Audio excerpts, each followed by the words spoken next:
we're going to be going downtown, which is where everyone wants to go, because downtown Hibbing is the Hibbing of Dylan's youth. I think both Dylan and Hibbing have both kind of realized, that you can't have Hibbing without Dylan, you can't have Dylan without Hibbing. They're a lot more connected than a lot of people think. Okay, so this is the big one. Here we are at the house. We're on Bob Dylan Drive in 25th. They painted it blue. It wasn't blue before.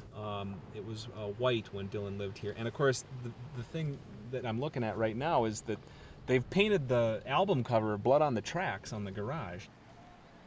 I think the biggest chance you'll get to see Dylan, it'll probably happen like this. You'll be walking down Howard Street and you'll just see him. Okay. So we're back on 7th Avenue now. It's one of the big streets in town because it connects the area where the hospital is, and it goes past the Catholic Church here, which is a big site, and then of course we come up on the high school. You drive up and you see this, it will blow your mind, and that's what happens to a lot of visitors, and they realize that this is where Bob Dylan went to school, and this is a classy place. I think Dylan has kind of tipped his cap to that. Certainly in his autobiography, he talks about the high school and the auditorium. It's one of the few specific local things he talks about, and people want to see it.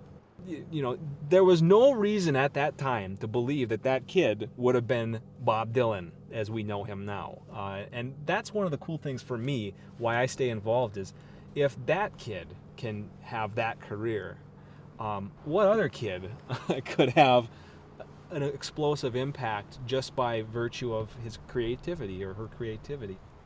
You never know. Might be the next big thing, and even if they're not a big thing, there's still some really special experiences in art and music that we create here every year, and that's what it's about. That's what we really go crazy about. We're not hero worshipers, we're art worshipers.